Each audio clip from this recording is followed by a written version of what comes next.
20대 관리에서 제일 중요한 건 어떻게 하면 내 외모의 최대치를 끌어올릴 수 있느냐. 관리할 돈 너무 적은데 어떻게 관리를 하라는 거야? 근육에도 있대요. 20대 때 운동 미리 시작해 놓을 거 왜 우리는 도움이 안 되는 걸 넘어서 해가 되는 인연에까지 집착을 하고 끊어내지 못할까? 남욕하기에 바쁘다거나 세상살이에 불만밖에 없고 나를 감정 쓰레기통으로 쓴다거나 내 입장이 난처해지는 경우가 분명히 생길 텐데 다른 것보다 요거 하나를 가장 먼저 체크해 보셨으면 좋겠어요. 안녕하세요 여러분, 보현입니다. 오늘은 30대가 된 제가 20대의 저에게 조금 더 빨리 알았으면 좋았을 텐데 싶은 것들을 20대의 저한테 들려준다는 생각으로 영상을 한번 준비해봤는데요. 30대도 많다면 많은 나이고 적다면 적은 나이여서 제가 말하는 게 무조건 정답이라고 할 수는 없겠지만 지금의 제가 10년 전에 저한테 해주고 싶은 말들을 영상으로 담아서 이제 막 20대를 맞이하신 분들께 조금이나마 도움이 되었으면 하는 마음에 영상을 준비해봤습니다. 그래서 오늘은 크게 외모 관련된 부분이 있겠고요. 내면에 관련된 부분이 있을 거고 외부에서 오는 인간관계나 연애에 관련된 것들에 대해서 얘기를 해보려고 합니다. 그래서 첫 번째로 외모 관련해서 얘기를 해보겠습니다. 20대에 접어들면서 어쩌면 외모에 가장 관심이 많을 시기인 것 같은데요. 그런데 이 시기에 단순히 내 외모가 예쁘다, 못생겼다 이런 걸 떠나서 내 피부 타입이나 피부 두께, 그리고 얼굴 골격, 내 뼈 모양이 어떻게 생겼고 뼈가 약한지 강한지, 내 살성이 어떤지, 그리고 내 이목구비 전체적인 조화나 분위기에 대한 이해도 없이 덜컥 성형이나 시술을 결정해버리면 나중에 돌이킬 수 없거나 천문학적인 비용을 들여도 100% 돌아온다는 확신이 없기 때문에 20대 관리에서 제일 중요한 건 미리 안 망가뜨리기인 것 같아요. 내가 가진 것들에 대해서 충분한 이해를 가지고 어떻게 하면 내 외모의 최대치를 끌어올릴 수 있느냐, 이게 정말 관건인 것 같거든요. 외모 주사위라는 말도 있잖아요. 그래서 항상 1, 2 정도 나오거나 운 좋으면 3 나오는 걸 매일 6666665 66666 이런 식으로 나오게 정말 내 스타일만 잘 찾아둬도 타고나게 가지고 태어난 것보다 훨씬 더 예쁘게 만들어줄 수 있기 때문에 헤어 컨설팅 같은 것도 제가 20살로 돌아간다면 무조건 받아볼 것 같고, 굳이 컨설팅 안 받고 내가 이 스타일 저 스타일 해봐도 우리가 살아가면서 오늘이 가장 젊은 날이기 때문에 가장 젊다는 건 회복력도 가장 좋다는 거잖아요. 그래서 내년에 탈색해야지, 내년에 머리 단발해봐야지 라고 하기보다는 회복력이 조금이라도 좋을 때 이것저것 다양하게 해보면서 스타일을 찾는 것도 좋은 것 같아요. 저도 20살 때는 할인이 많이 되거나 그냥 가까운 동네 미용실 가거나 친구가 했는데 예쁜 미용실에 따라가거나 그랬던 적이 정말 많았는데 뭔가 불필요한 지출, 소비 같은 걸 야금야금 잘 모아서 진짜 실력 좋고 잘하고 내 머리 모질, 내 얼굴형이랑 잘 맞는 헤어스타일 찾아주는 미용실을 찾아서 진짜 내 인생 머리만 알게 돼도 외모의 절반 이상이 완성되지 않나, 되게 실력 있는 디자이너, 잘 맞는 디자이너 찾아서 커트도 받아보고 펌이나 염색 같은 거 말고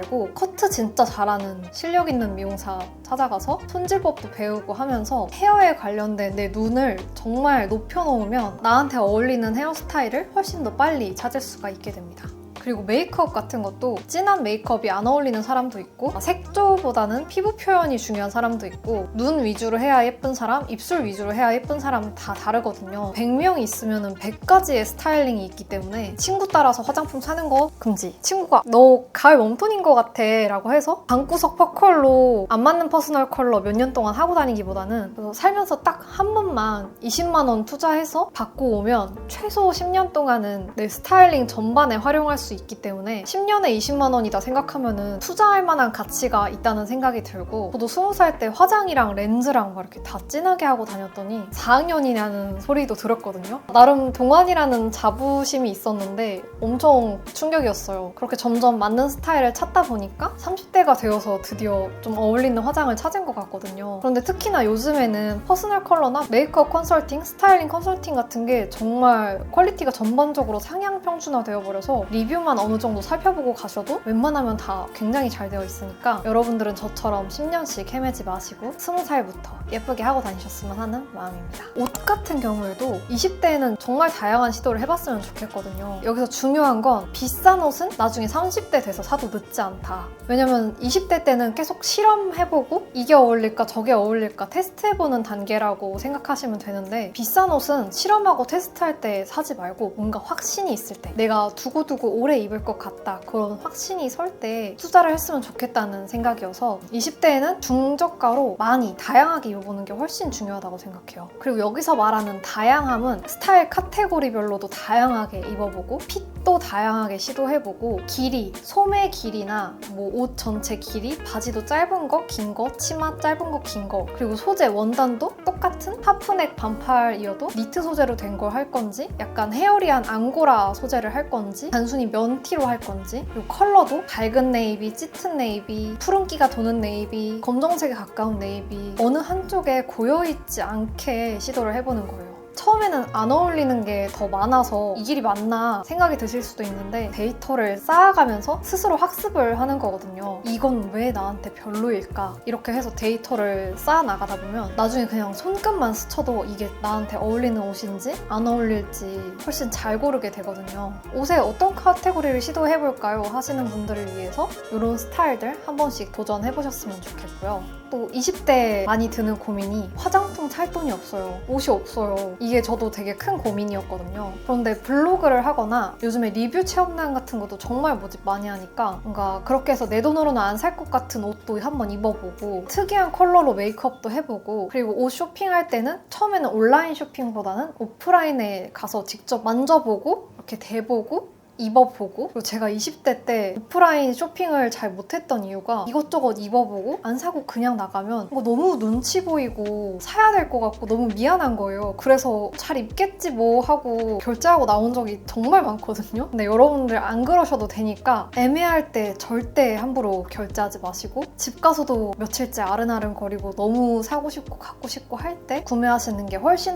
만족도가 높으실 거고요. 그렇게 하다 보면 나중에는 정말 손끝만 스쳐도 이 원단 괜찮네 하고 답이 나오고, 쇼핑몰에서 사진으로 확대컷만 봐도 답이 나오니까 그렇게 경험이랑 데이터를 축적하는 데 힘쓰셨으면 좋겠습니다. 그리고 저도 20대 때 정말 많이 들었던 소리가 돈 관리는 20대 때부터 시작을 해야 된다, 이런 얘기를 정말 많이 들었는데 사실 20대 때 관리할 돈 너무 적은데 이걸 뭐 어떻게 관리를 하라는 거야? 뭐 보면 통장도 쪼개고 관리를 하라는데 고정지출로 다 나가고 나면 남는 게 거의 없거든요. 근데 돈 관리라는 게 돈이 많아서 하는 게 아니라 내 돈이 어디로 들어가고 어디로 나가는지를 알고 있느냐의 문제인 것 같아요. 그래서 관리할 돈이 없다는 말이 사실 여유 자금이 없다는 말이지 관리할 돈 자체가 아예 없다는 뜻은 아니거든요. 왜냐면 우리가 한 달 살아가는 데만 해도 몇십만 원이 드니까 오히려 내 돈이 적을수록 어디에 돈이 주로 새는지, 내가 어떤 소비에 약해지는지, 그리고 어떤 상황에서 아예 그냥 긁어 하고 무너지는지 훨씬 파악하기가 쉽거든요. 그래서 돈이 적을 때 관리를 안 해본 사람은 돈이 많아져도 똑같이 관리를 못해요.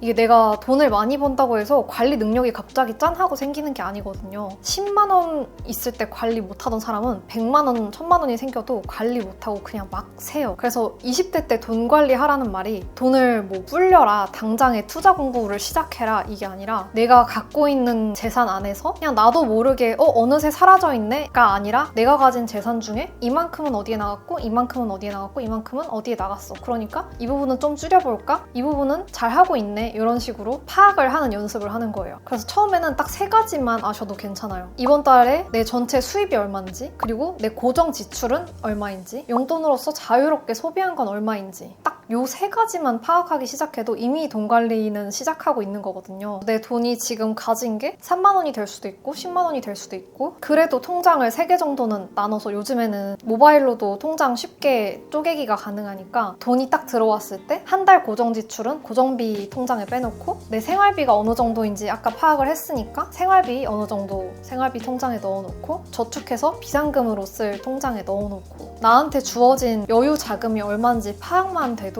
쓰고 나가는 게 정말 많이 달라지거든요. 남으면 저축하자라기보다는 저축하고 나서 남는 돈으로 생활하자, 이런 연습을 해보는 거예요. 일주일에 1,000원도 괜찮으니까 꾸준히 하는 게 제일 중요하기 때문에 꾸준히 조금씩 모아보는 연습을 하는 힘을 기르면 여러분들이 나중에 취직을 해서 갑자기 큰 돈을 만지게 돼도 재테크 없이도 일단 돈이 새어나가지는 않게 잘 묶어둘 수 있다는 거. 그래서 20대 때는 충동 소비하지 않는 연습, 내가 내 돈을 스스로 통제하고 있다는 감각을 키우는 것들 조금만 해보는 연습을 해보셔도 내가 20대 때 기초 체력을 잘 길러놨다, 그런 생각이 드실 거예요. 그리고 또 하루라도 일찍 시작하면 좋은 관리 중에 하나가 바로 입술 관리인데요. 우리 입술에는 피지선이 없다는 거 알고 계셨나요? 이 피지라는 게 인식이 굉장히 안 좋은데 피지가 피부 표면에 적정량으로 싹 덮어주면 자외선 차단도 되고 보습도 해주고 외부 이물질도 차단해주는 긍정적인 역할도 정말 많이 하는데 입술은 피지가 안 나오다 보니까 인위적으로 우리가 보습을 해주지 않으면 굉장히 쉽게 건조해져서 10대, 20대 때 입술이랑은 생기가 완전 다르거든요. 입술 필러 같은 경우에도 과하게 채워서 입술이 한번 늘어나면 다시 안 돌아오기도 한다고 해요. 그래서 얼굴이나 바디 케어도 물론 너무 중요하지만 요즘 보면은 20대 초반부터 얼굴에 리프팅 시술 받는 경우도 좀 흔하게 보이더라고요. 근데 입술 케어는 해주는 시술이 없잖아요. 그러면 입술 케어는 정말 홈케어밖에 답이 없다는 건데 어떻게 홈케어를 해야 되냐? 입술에도 피지선이 있는 사람처럼 촉촉하게 관리를 해주면 됩니다. 그래서 저는 24시간 내내 입술을 절대 생으로 두지 않는데요. 특히 낮이랑 밤이랑 조금씩 다르게 수분 케어를 해주고 있어요. 특히 요즘에 매일 써주는 게 니베아 립밤들인데 사실 립밤은 언제든지 부담 없이 수시로 듬뿍 발라줄 수 있어야 되는데 니베아 같은 경우에는 휴대하기도 너무 간편하고 1년 내내 365일 써주기에도 가격도 전혀 부담 없어서 립밤은 결국에 돌고 돌아 근본인 니베아로 돌아오게 되는 것 같아요. 우선 낮에 외출이 있는 날에는 메이크업 하기 전에 스킨케어 마무리 단계에서 엔딩 아이템으로 니베아 립케어 히알루론 로제를 발라주는데요. 바를 때 정말 부드럽고 매끈하게 미끄러지듯이 발려서 한 겹만 쓱쓱 발라줘도 입술에 딱 닿자마자 수분 보습감이 채워지는 느낌이 들어요. 이 이름에 히알루론이 들어가는 만큼 단순히 히알루론 성분이 있구나 하고 끝이 아니라 실제로 쓰자마자 수분감이 딱 터지는 수분 스틱 같은 느낌? 실제로 올리브영 구매 후기에도 저처럼 수분감 느껴진다는 후기가 정말 많더라고요. 근데 이 로제 같은 경우에는 저자극 플럼핑 기능까지 있어서 메이크업 하기 전에 립밤 선택이 정말 중요한데 이거를 써주면 나중에 똑같은 립 제품을 발라도 입술 표현이 훨씬 예쁘고 촉촉하게 나오고 플럼핑이 강하지 않고 은은해서 기존에 아프거나 자극적인 플럼핑이 싫으셨던 분들도 편안하게 쓰실 수 있을 것 같아요.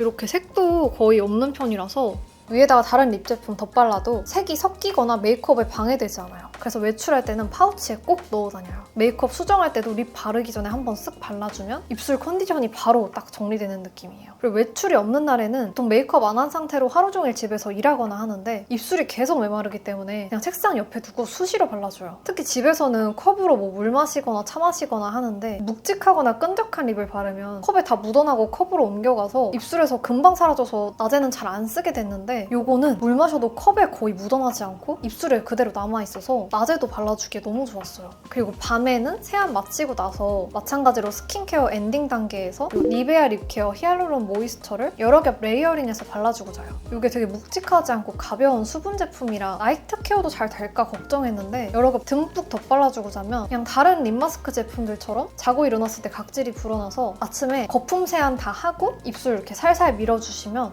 완전 애기 궁뎅이 입술이 됩니다. 그래서 슬리핑 립 마스크 제품들은 각질을 유분으로 불려주는 느낌이라면 니베아 립케어는 수분을 채워서 좀 촉촉하게 불려주는 느낌이에요. 이건 어느 쪽이 더 좋다기보다는 그냥 사용감의 차이라고 보시면 될 것 같고요. 개인적으로는 수분감 위주라서 끈적임이 거의 없고 잘 때 엄청 뒤척거려도 먼지나 저 여우 털 같은 게 잘 안 붙어서 밤에 쓰기에도 되게 편했어요. 자기 관리라는 게 거창하고 고가의 제품을 써야지만 효과 있고 좋은 게 아니라 이렇게 부담 없이 매일 꾸준히 가져갈 수 있는 루틴이 제일 오래가는 것 같아요. 그래서 오늘 소개해드린 니베아 립케어 제품은 모두 올리브영에서 만나보실 수가 있고 이렇게 2개 들어있는 더블 기획 세트는 가격까지 더 합리적으로 만나보실 수 있어서 거의 개당 4,000원대에 하나는 내가 갖고 하나는 이거 품속에 지니고 다니다가 입술이 건조한 썸남한테 이렇게 싹 선물해주셔도 좋을 것 같다. 그리고 하루라도 빨리 시작하면 좋은 관리로 운동을 정말 많이 얘기하잖아요. 저도 근데 이거 듣고 그냥 흘려들었거든요. 왜냐면 운동은 사실 언제 어디서나 쉽게 시작할 수 있잖아요. 그래서 이걸 굳이 빨리 해야 된다는 것에 대해서 저를 납득시키지 못했거든요. 근데 그 이유를 이제서야 알게 됐어요. 이게 과학적으로 근거가 있는 말이었더라고요. 일단 운동이 중요한 이유 자체는 체력 관리도 있을 것이고 몸매도 보기에 너무 예뻐질 것이고 다이어트랑도 연관이 있고 하니까 정말 중요하다고 강조를 많이들 하는데 어째서? 왜?가 너무 궁금했거든요. 근데 근육에도 기억력이 있대요. 우리가 운동을 해서 근육을 키우잖아요. 그럼 근육이 커질 때 근육 세포 하나가 크기가 커지는 게 아니라 근육 세포 개수가 막 따다다다다 여러 개가 늘어나서 부피가 커지는 거거든요. 그래서 운동을 해서 근육이 줄어들면은 크기가 줄어들 뿐이지 세포 개수는 쉽게 사라지지 않는다고 해요. 그래서 20대 때 근획을 많이 만들어 놓으면 만들어 놓을수록 좀 운동 쉬었다가 다시 시작을 해도 근육이 훨씬 빠르게 회복이 된다고 해요. 나이가 들면은 근육 세포가 잘 생기지 않는다는 거죠. 그래서 젊었을 때 근력을 만들어 봤던 몸은 나중에 다시 운동을 시작했을 때도 출발선 자체가 완전히 다르다. 그래서 똑같은 돈을 쓰고 똑같은 PT를 받아도 20대랑 40대 결과가 크게 차이가 나는 거예요. 운동을 하라는 게 헬스장에 매일매일 가야 되고 바디 프로필 찍을 정도로 하는 게 아니라 일단 근육을 한번 만들어 본 몸 상태를 기억을 시키자. 그래서 근육은 저축의 개념보다는 통장을 미리 개설을 해놓자. 나중에 나이 들어서 개설하려면 정말 과정이 복잡하고 힘들다. 젊었을 때 면허 따라는 얘기 많이 하잖아요. 젊었을 때 미리 근육을 만들어 놓으면 나중에 훨씬 빠르고 쉽게 근육을 키울 수가 있다는 거. 이 얘기를 들으니까 저도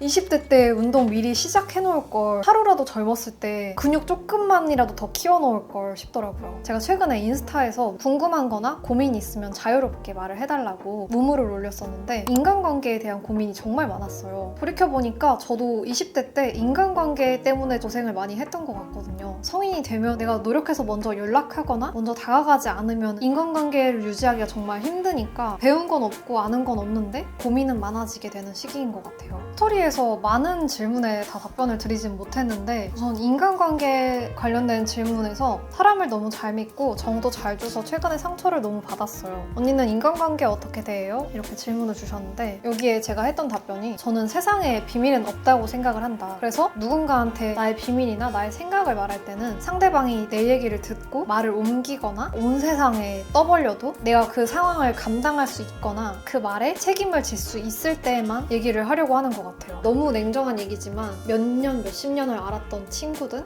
가족이든 나의 모든 것을 다 보여주진 않았으면 한다. 너무 얘기하고 싶어서 미치겠으면 내 자신한테 얘기를 하자. 우리 집 고양이한테 몰래 귓속말로 얘기를 하고 내가 감당할 수 있는 선에서만 얘기하기. 인간관계 맺고 끊음에 대해서도 고민이 많을 텐데 맺는 것보다 끊는 게 사실 더 어렵잖아요. 근데 끊는 걸 생각한다는 것 자체가 이 관계에 내가 회의를 느꼈다는 거거든요. 이 관계가 나한테 도움이 안 되는 거야. 근데 왜 우리는 도움이 안 되는 걸 넘어서 해가 되는 인연에까지 집착을 하고 끊어내지 못할까에 대한 여러 가지 이유가 있을 텐데 가장 큰 이유는 익숙함 때문이라고 생각을 해요. 알게 된 지가 벌써 몇 년이고 그래도 나한테 이렇게 잘해줬었던 기억도 있고 나의 고등학교 시절, 대학교 시절을 너무 큰 부분을 차지하고 있었던 사람이고 아니면 계속 부딪혀야 될 일이 있는데 끊어냈다가 좀 민망해질까봐 그런 것도 있을 수 있고요. 그런데 가장 중요한 거는 이 관계가 서로 만났을 때 플러스가 되는 게 아니라 나를 존중하지 않고 함부로 하는 관계인지 이게 함부로 한다는 게 단순히 폭력이나 욕설만이 아니라 정신적으로 되게 지치고 피곤한 것도 포함이 되거든요. 예를 들어서 만나면 남 욕하기에 바쁘다거나 세상살이에 불만밖에 없고 나를 감정 쓰레기통으로 쓴다거나 내가 나를 계속 설명해야 되고 변명해야 되고 방어해야 되고 눈치 보게 된다거나 내가 너무 예민한 건가 이런 생각이 자주 드는 관계라면 다시 생각해 볼 필요가 있는 것 같아요. 그리고 인간관계에 반드시 손절만 있는 것도 아니고 원래는 매달 보는 사이였다면 1년에 한두 번만 봐도 좋고 1대1로도 자주 보는 사이였지만 이제는 모임에서만 만나는 것도 좋고 요즘 내가 뭐 일하느라 이거저거 하느라 바쁘네 이런 식으로 자연스럽게 멀어졌다가 언젠가 다시 만날 수도 있는 거라고 생각을 하고 마이너스인 관계를 계속 지속할수록 더 큰 손해, 더 큰 마이너스가 될 뿐이라서 관계 정리는 정말 빠르면 빠를수록 좋다. 사실 20대 인간관계에 있어서 후회하는 것들이 대부분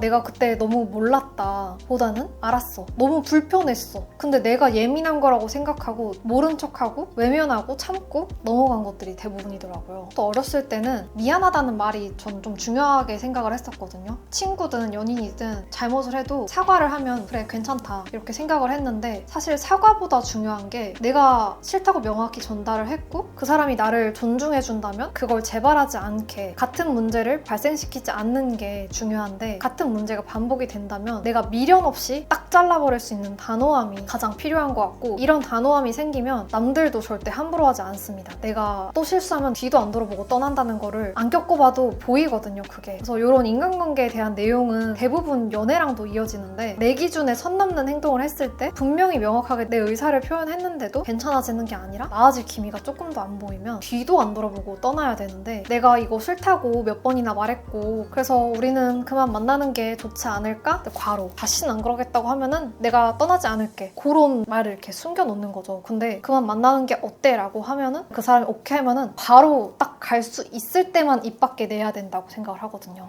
내가 잘못했어, 미안해, 앞으로 안 그럴게 하면은 알겠어 하고 받아주고 또 반복되고 악순환, 이렇게 시간은 계속 허비하고 있는 거거든요. 그래서 이런 것도 여러분들은 조금 더 빨리 알았으면 하는 마음에 말씀드려봤습니다. 내가 싫다고 하는 거 안 해줄 사람 정말 많거든요. 30대 언니들이 20대한테 입이 닳도록 하는 소리가 최대한 많은 사람을 만나봐라 라는 말인데, 뭐 당연히 많이 만나면은 그중에 좋은 사람 있을 확률이 더 높겠지. 근데 나는 지금 만나는 사람이 있고 내가 많이 만나보라는 얘기 때문에 이 사람이랑 헤어질 수는 없고, 뭐 그런 생각에 딱히 납득되지 않고 와닿지도 않았거든요. 그런데 이거를 옷 고르는 거에 비유하니까 뭔가 딱 와닿더라고요. 엄청 광활하고 넓은, 정말 평생을 돌아도 다 못 볼 만한 넓은 광활한 대지에 온갖 종류의 옷이 다 있는 거예요. 색도 무지개처럼 다양하고, 그런 곳에 앞으로 당신이 평생 입을 옷을 딱 하나만 고르세요 하는 거죠. 넘기다가 이 옷은 나한테 딱일 것 같아 하고 딱 입었는데, 뭔가 이 첫 번째 내가 내 손으로 처음 고른 이 옷이 나한테 최고인 것 같고, 처음이니까 애착도 너무 크고, 이것보다 나한테 잘 맞는 옷은 없을 거야, 내가 이 옷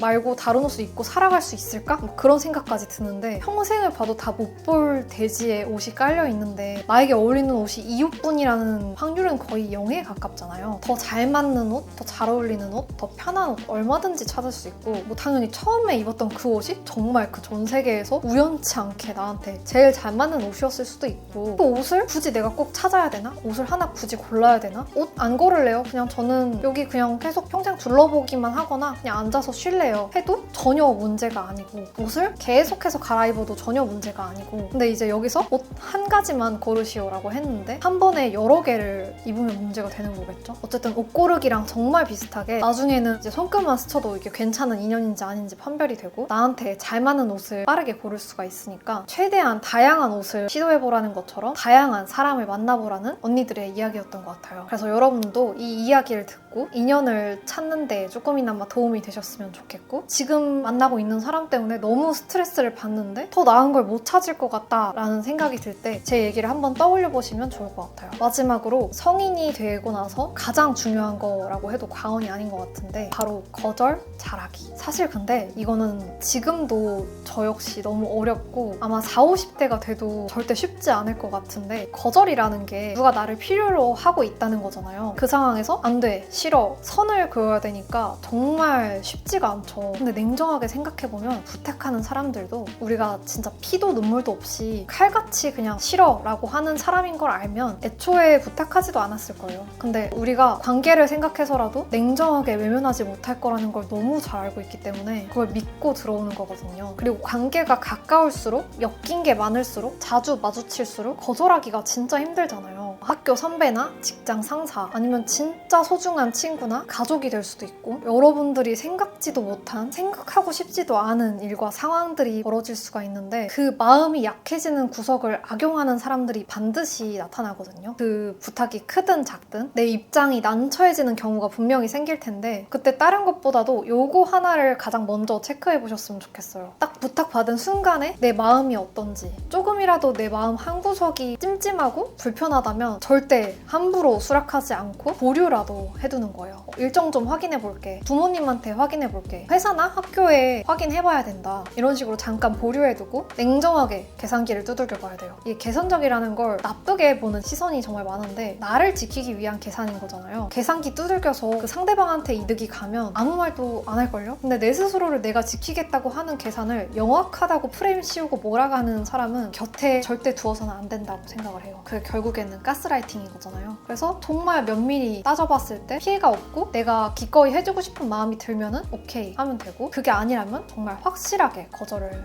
해야 돼요. 괜히 거절하기 미안해서 질질 끌다가 일이 진행되다가 아 이건 도저히 아니지 않나? 이런 생각이 들어서 못하겠다고 나중에 얘기하면 더 수습하기가 힘들어지거든요. 물론 끝까지 가는 것보다야 낫겠지만 늦어지면 늦어질수록 수습은 더 힘들어지기 때문에 거절했다고 해서 끊어질 인연이라면 고생 다 하고 나서 결국에 상처받아서 끊어질 바에는 고생도 안 하고 지금 끊어지는 게 훨씬 낫다. 그래서 오늘 이렇게 20대에 조금 더 일찍 알았더라면 좋았을 것들에 대해서 여러 가지 이야기를 해봤는데요. 제 말이 다 정답인 건 아니니까 흘려들을 건 흘려듣고 필요하다고 생각되는 정보들은 한 번 더 생각해보는 계기가 되셨으면 좋겠고 무엇보다도 저보다 더 나은, 더 고생은 하지 않고 행복한 20대를 보내시기를 바라는 마음에서 찍은 영상이고요. 제 영상 보시고 조금이나마 더 단단한 어른이 되셨으면 좋겠습니다.